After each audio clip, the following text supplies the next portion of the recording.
Press conference शुरू होने वाली है। थोड़ी देर में विदेश मंत्रालय की और रक्षा मंत्रालय की तस्वीरें सामने आ चुकी हैं। बस जो भी अधिकारी हैं, सेना के अधिकारी हैं, यह हो सकता है कि विदेश सचिव विक्रम मिश्री फिर से आए और आने शुरू हो चुके हैं। और क्या आज भी सोफिया कुरैशी और व्योमिका सिंह फिर आई हैं हमारी दोनों शेरनियां।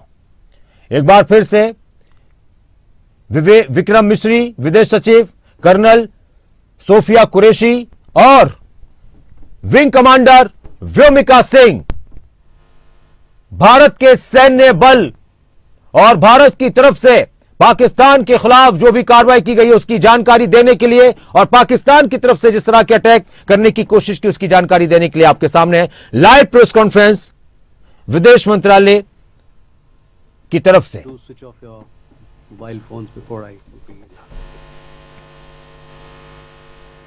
Good evening, ladies and gentlemen. I welcome you to this press briefing by Foreign Secretary Shri Vikram Mishri on the ongoing developments around Operation Sindoor.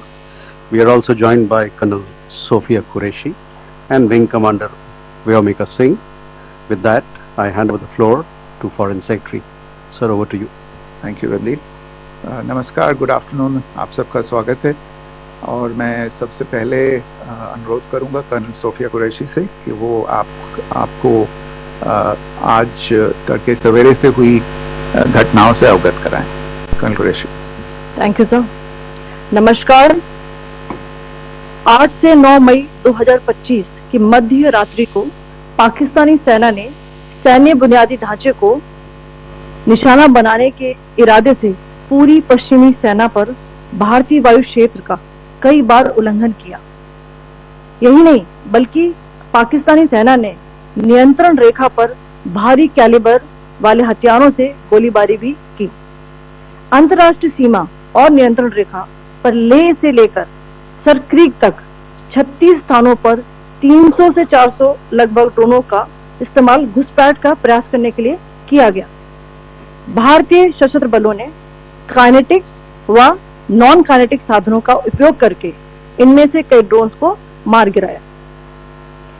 इतने बड़े पैमाने पर हवाई घुसपैठों का संभावित उद्देश्य वायु रक्षा प्रणालियों का परीक्षण करना और खुफिया जानकारी इकट्ठा करना था। ड्रोन के मलबे की फोरेंसिक जांच की जा रही है। प्रारंभिक रिपोर्ट्स से पता चलता है कि वे तुर्की के असीस गार्ड सोंगर ड्रोन हैं। इसके उपरांत रात में पाकिस्तान के एक सशस्त्र यूएवी ने भटिंडा सैन्य स्टेशन को निशाना बनाने की कोशिश भी की, जिसे पकड़ा गया और उसे निष्क्रिय कर दिया गया। पाकिस्तानी हमले के जवाब में पाकिस्तान में 4 हवाई रक्षा स्थलों पर सशस्त्र ड्रोन लॉन्च किए गए। इनमें से एक ड्रोन एडी रडार को नष्ट करने में सक्षम रहा। पाकिस्तान ने जम्मू कश्मीर के तंगधार, उरी, पुंछ, मेंढर, राजौरी, अखनूर और उधमपुर में भारी कैलिबर आर्टिलरी गन और सशस्त्र ड्रोन्स का उपयोग करके नियंत्रण रेखा के पार गोलीबारी भी की, जिसके परिणाम स्वरूप भारतीय सेना के कुछ जवान हताहत हुए और घायल हुए। भारतीय जवाबी कार्रवाई में पाकिस्तानी सेना को भी बड़ा नुकसान पहुंचाया गया। इसके अलावा पाकिस्तान का गैर जिम्मेदाराना व्यवहार फिर से सामने आया। 7 मई 2025 को रात 8:30 बजे एक असफल अकारण ड्रोन और मिसाइल हमला करने के बावजूद पाकिस्तान ने अपना नागरिक हवाई क्षेत्र बंद नहीं किया। पाकिस्तान अपने नागरिक विमानों को ढाल के रूप में इस्तेमाल कर रहा है, जबकि उसे अच्छी तरह से पता है कि भारत पर उसके हमले से हवाई रक्षा की तीव्र प्रतिक्रिया होगी। यह भारत और पाकिस्तान के बीच अंतर्राष्ट्रीय सीमा के पास उड़ान भरने वाले अंतर्राष्ट्रीय उड़ानों सहित नागरिक विमानों के लिए सुरक्षित नहीं है। यहाँ स्क्रीन शॉट में पंजाब सेक्टर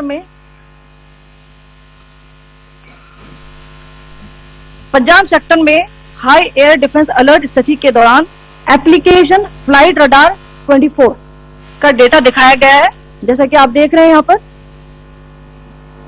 भारतीय पक्ष का हवाई क्षेत्र घोषित बंद के कारण नागरिक हवाई यातायात से पूरी तरह से रहित है। कराची और लाहौर लाहौर के बीच के हवाई अड्डे मार्ग पर नागरिक एयरलाइंस उड़ान भर रही है। हाईलाइट किया गया है विमान फ्लाइनेस एविएशन का एयरबस 320, जैसा कि आप यहाँ देख रहे हैं, जो कि शाम को 5:50 दमन से शुरू हुआ और रात को 9:10 लाहौर में उतरा। ये सारा डिटेल्स आप यहाँ देख रहे हैं, ये डिटेल्स यहाँ लिखा हुआ है। Can you see this?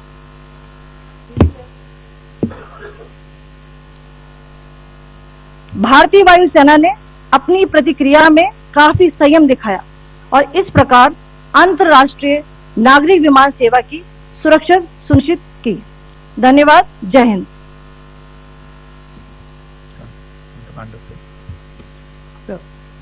Good afternoon to you all. On the intervening night of 8th 9th May 2025, Pakistan military carried out multiple violations of Indian airspace along the entire western border with an intent to target military infrastructure. Pakistan military also resorted to firing of heavy caliber weapons along the line of control. Along the international border and line of control, drone intrusions were attempted from Leh to Sar Creek at 36 locations with approximately 300 to 400 drones. Indian Armed Forces brought down a number of these drones using kinetic and non-kinetic means. The possible purpose of these large-scale aerial intrusions were to test the AD systems and gather intelligence. Forensic examination of the drone debris is being undertaken.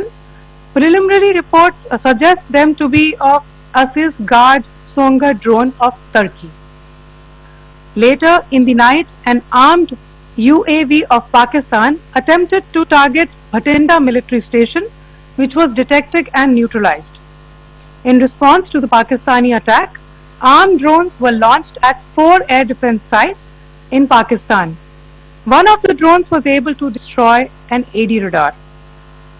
Pakistan also carried out artillery shelling across the line of control using heavy caliber artillery guns and armed drones at Sangdhar, Uri, Poonch, Mendhar, Rajouri, Akhnur and Udhampur in Jammu and Kashmir area, which resulted in some losses and injuries to Indian Army personnel. Pakistan Army also suffered major losses in Indian retaliatory fire. Additionally, Pakistan's irresponsible behavior again came to fore. Pakistan did not close its civil airspace despite it launching a failed unprovoked drone and missile attack on 7th May at 8:30 hours in the evening. Pakistan is using civil airliners as a shield, knowing fully well that its attack on India would elicit a swift air defense response. This is not safe for the unsuspecting civil airliners, including the international flights which were flying near IB between India and Pakistan. The screenshot we just showed and we shall share with you, it shows the data of the application Flight Radar 24 during a high air defense alert situation in the Punjab sector. As you have seen, the airspace on the Indian side is absolutely devoid of civil air traffic due to our declared closure. However, there are civil airlines flying the air route between Karachi and Lahore. Amongst the other civil aircraft that you can see, we have highlighted an aircraft which is Airbus 320 of FlyNAS Aviation, which was originated from Dammam at 1750 hours and landed later at Lahore at 2110 hours in the night. Indian Air Force demonstrated considerable restraint in its response, thus ensuring safety of international civil carriers.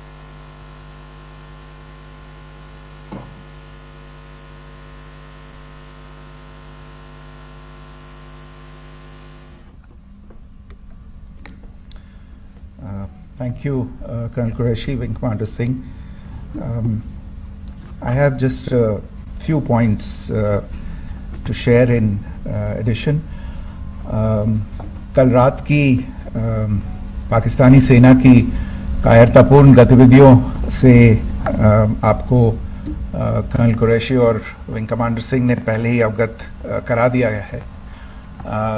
These provocative and escalatory actions that were taken by Pakistan last night were targeted at Indian cities and civilian infrastructure, in addition to some military targets. The Indian armed forces responded proportionately, adequately and responsibly. ये जो हमले हुए कल रात को भारतीय सैन्य इकाइयों ने पर्याप्त रूप से और एक जिम्मेदाराना रुख अपनाते हुए इन हरकतों का उत्तर दिया.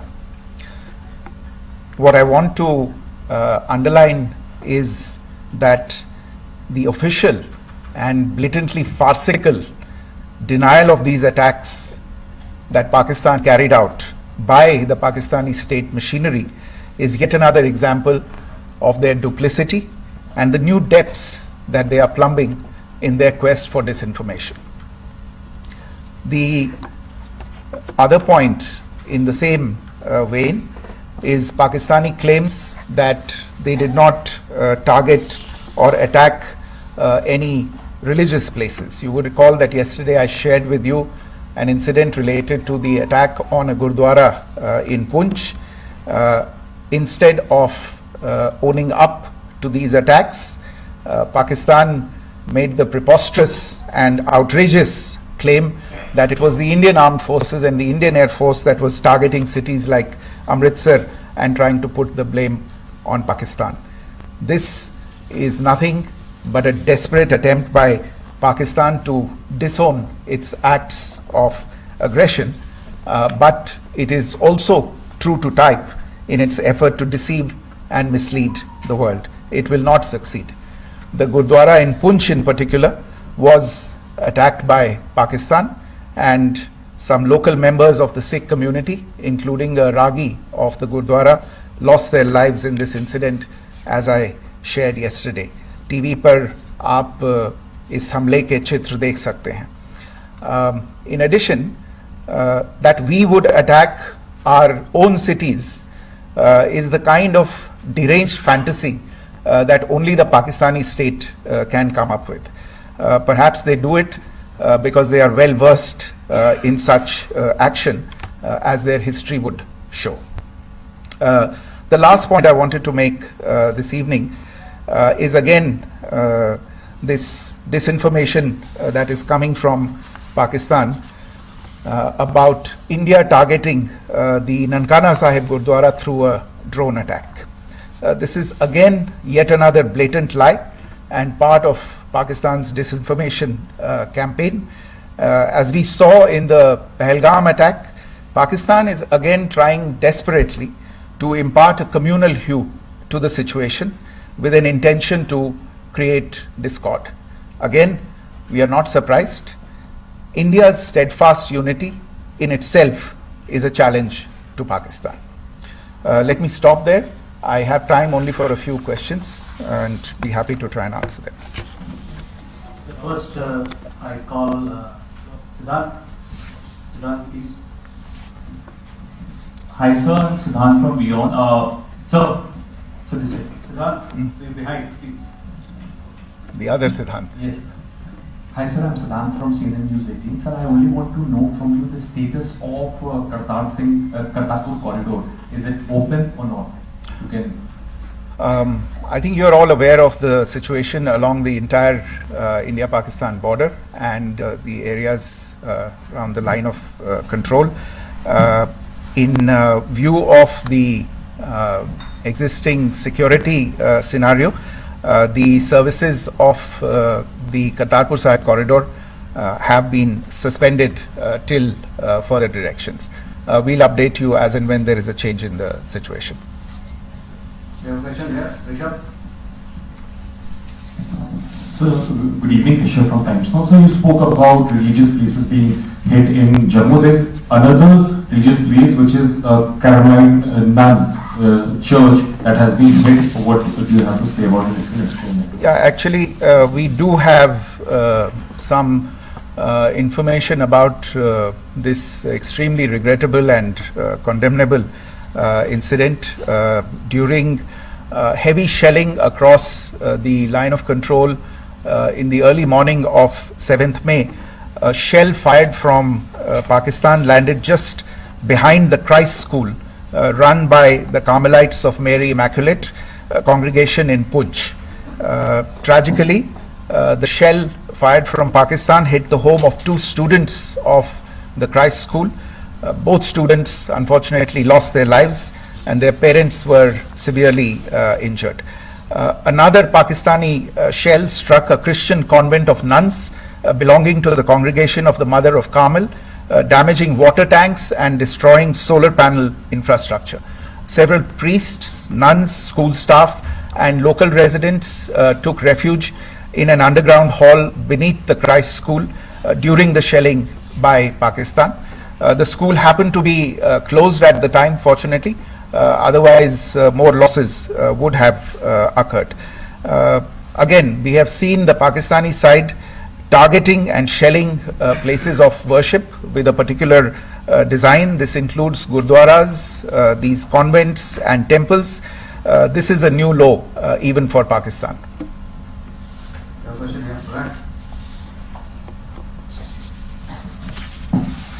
सर प्रणय उपाध्याय अमर उजाला से। सर कल आपने इसी पोडियम से पाकिस्तान के IMF बेलआउट को लेकर और इंडस वाटर ट्रीटी को लेकर जो टिप्पणी की थी उसकी पाकिस्तान में काफी तीखी प्रतिक्रिया भी आई और उसके बाद हमने देखा कि पाकिस्तान की तरफ से किस तरीके से लेह से लेकर भुज तक पूरी बॉर्डर के ऊपर जो इन्वेजन था वो किया गया। मौजूदा सिचुएशन के अंदर पाकिस्तान के बेलआउट पैकेज को लेकर और पाकिस्तान के अटेम्प्ट्स को लेकर आपका क्या असेसमेंट है, और दूसरा ये भी जानना चाहेंगे कि पाकिस्तान की तरफ से ये जो अटेम्प्ट किया गया था उसका भारत ने अभी तक उस तरीके का कोई जवाब नहीं दिया गया है, तो क्या भारत इसका जवाब देगा जो कार्रवाई हुई है बीते 24 घंटों में? देखिए प्रणय, जहाँ तक इंडस वाटर्स ट्रीटी का सवाल है, मैंने कल विस्तार से उसके बारे में इसकी चर्चा की है. Indus waters treaty is in abeyance and as such I have nothing further to add to the decision that was announced by the Cabinet Committee on Security.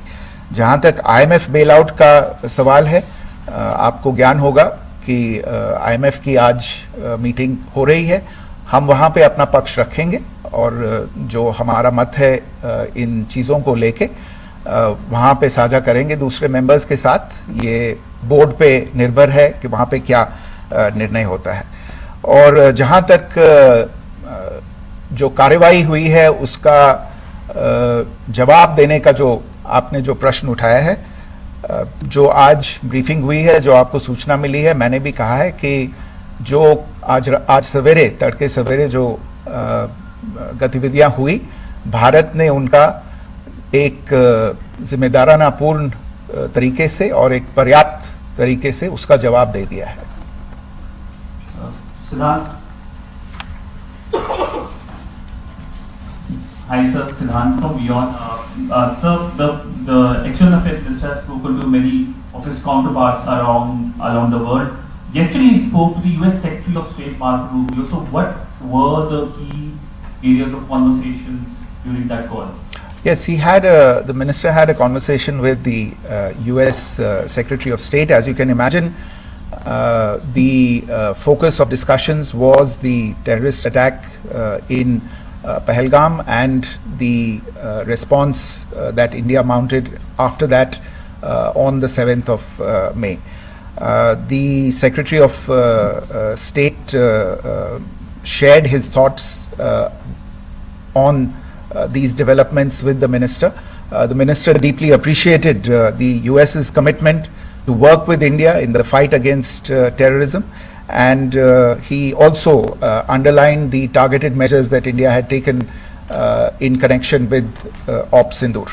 The minister also underlined that India would firmly counter any attempts at escalation from there.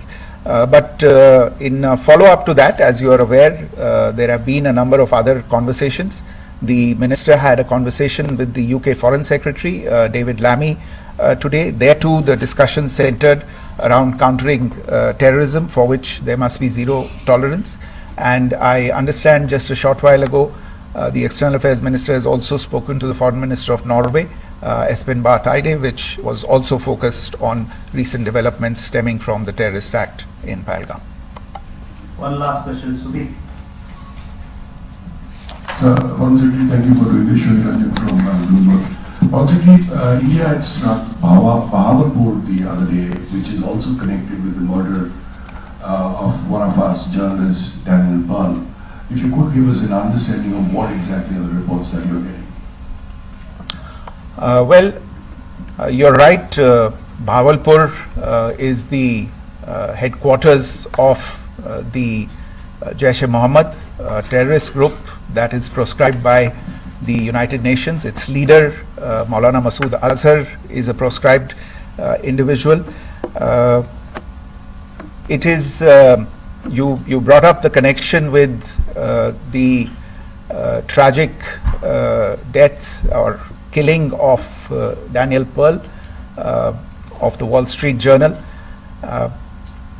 The Jaish-e-Mohammed was in some way directly or indirectly responsible for the death of Daniel Pearl. But the real connection is through Ahmed Omar Saeed Sheikh, the British Pakistani jihadi who was held in India but was finally released in 2000, and he was the person who lured Daniel Pearl to his eventually leading to his murder.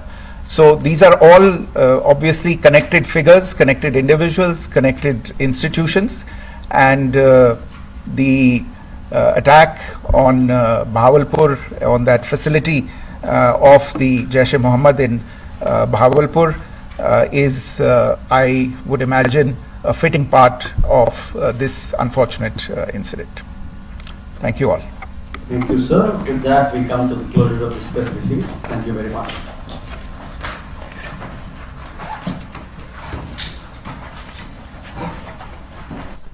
विदेश मंत्रालय की ओर से press conference की और तमाम जो हालात फिलहाल बने हुए हैं उसको लेकर जानकारी दी गई है।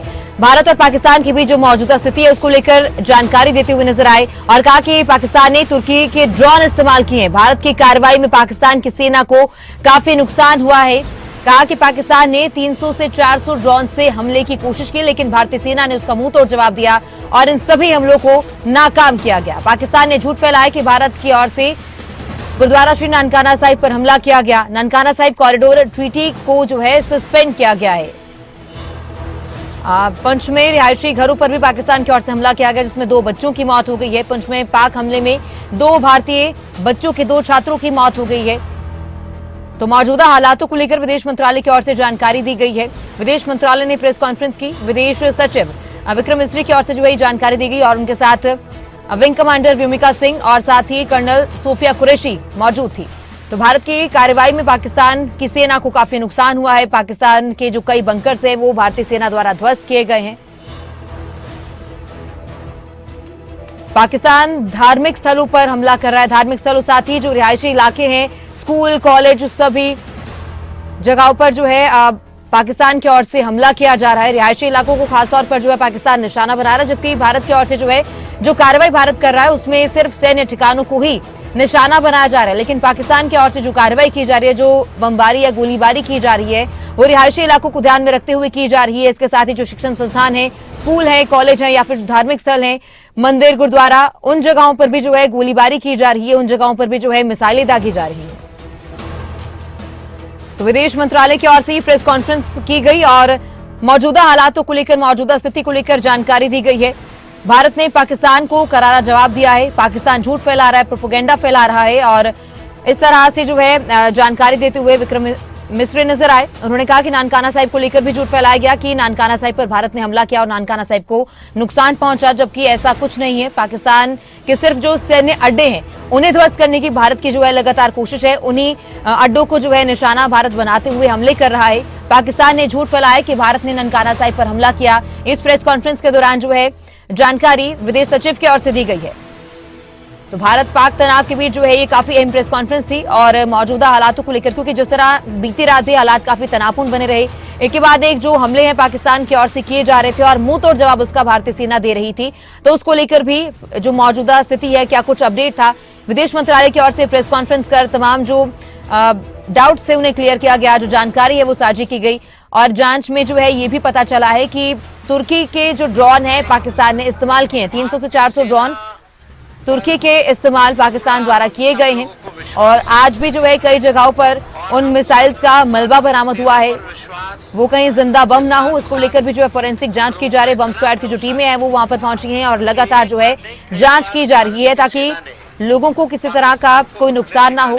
लोगों से भी जो है अपील की गई है कि आप भी सहयोग दें, सावधानी बरतें। ब्लैकआउट को लेकर निर्देश दिए गए हैं। तो तमाम जो चीजें फिलहाल दोनों देशों के बीच चल रही हैं, जो फिलहाल मौजूदा स्थिति है, मौजूदा जो हालात हैं, उसको लेकर विदेश मंत्रालय ने अहम प्रेस कॉन्फ्रेंस की और जानकारी साझा की गई है।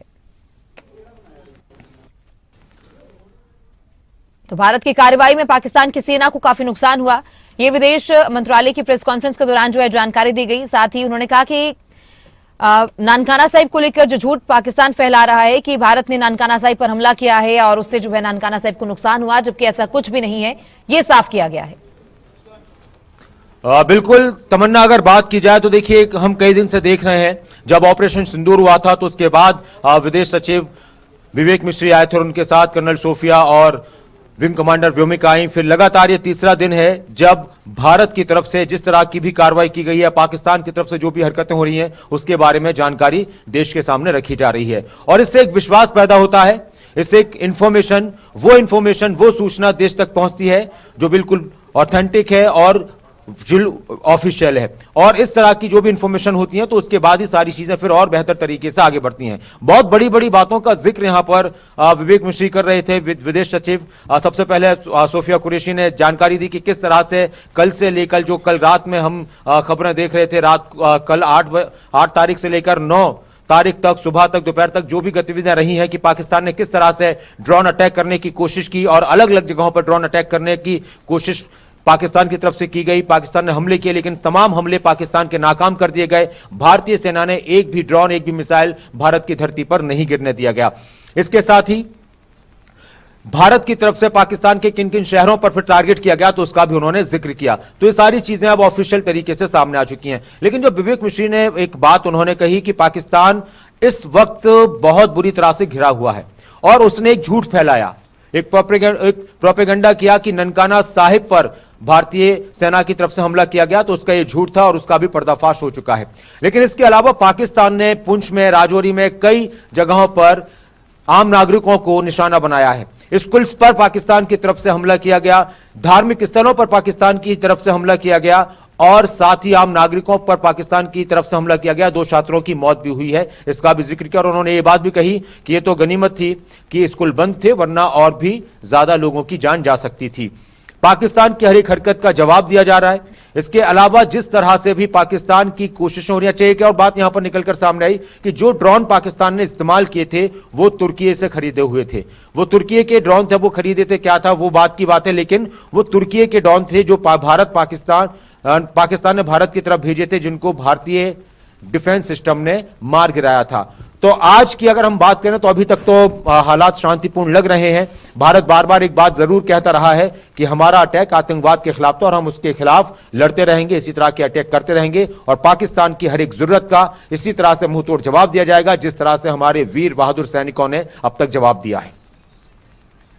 बिल्कुल नासिर जी, जानकारी जो है ये भी दी गई है कि जिस तरह से घुसपैठ की कोशिश लगातार पाकिस्तान की ओर से की जा रही है, उस घुसपैठ की कोशिश को भी नाकाम किया गया और ये भी जो है अपील की जा रही है क्योंकि बहुत तरह की जो है अफवाहें इन दिनों देखने को मिल रही है, सोशल मीडिया हो या फिर मीडिया हो, अफवाहें बहुत ज्यादा फैल रही है, फॉल्स इन्फॉर्मेशन बहुत ज्यादा फैल रही है, तो उन पर यकीन ना करने की अपील की गई है क्योंकि इस तरह से बहुत सारी जो अफवाहें फैलने के बाद अफरा तफरी का माहौल पैदा हो जाता है। बिल्कुल तमन्ना, देखिए अफवाहें तो चाहे कभी भी फैलें, अफवाहें खतरनाक साबित होती हैं, चाहे ऐसे हालात में हो, युद्ध जैसे हालात में हो या फिर देश के अंदर चुनाव का माहौल हो या देश के अंदर कभी किसी भी तरह का माहौल हो, तो अफवाहों से तो इंसान को बचना चाहिए। अपनी नॉर्मल जिंदगी में भी बचना चाहिए। अफवाहों के जरिए माहौल को खराब करने की शातिर लोग, समाज के खिलाफ काम करने वाले लोग, किसी देश के खिलाफ काम करने वाले लोग अपना फायदा ढूंढते हैं। दूसरी बात, जिस तरह से घुसपैठ की जो बात आई थी, हम लगातार वो खबरें देख भी रहे थे, चला भी रहे थे कि कल 11 बजे से 12 बजे के बीच सीमा पार पर सांबा में घुसपैठ की कोशिश कर रहे थे जैश ए मोहम्मद के आतंकवादी, और करीब 7 लोगों के 7 आतंकवादियों के मारे जाने की खबर सामने आई। घुसपैठ की कोशिश को नाकाम कर दिया। देखिए, इस वक्त सबसे बड़ी बात क्या है, हम सबको मालूम है कि मसूद अजहर इस वक्त बौखलाया हुआ है। उसके परिवार के लोगों को इस हादसे में जान गंवानी पड़ी है। उसके परिवार के कई लोग मारे गए हैं, 14 लोग हैं। आप अंदाजा लगाइए, उसके परिवार के 10 परिवार के लोग हैं, रिश्तेदार हैं उसके सगे, और 4 उसके करीबी जो दाएं बाएं रहने वाले लोग हैं वो इसमें मारे गए। उसकी कमर बिल्कुल टूट पड़ी है।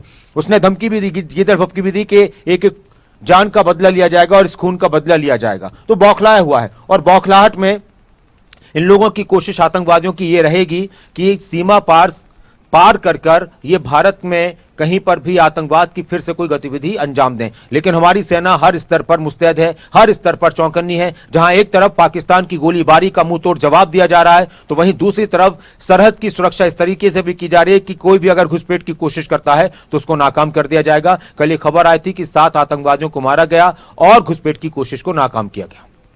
बिल्कुल, युद्ध के मुहाने पर जो है देश फिलहाल खड़ा है, और जो भी नापाक साजिशें पाकिस्तान की ओर से नासूची की जा रही है, लगातार उन कोशिशों को, उन साजिशों को नाकाम भारत की ओर से किया जा रहा है। फिलहाल बहुत शुक्रिया तमाम जानकारी के लिए।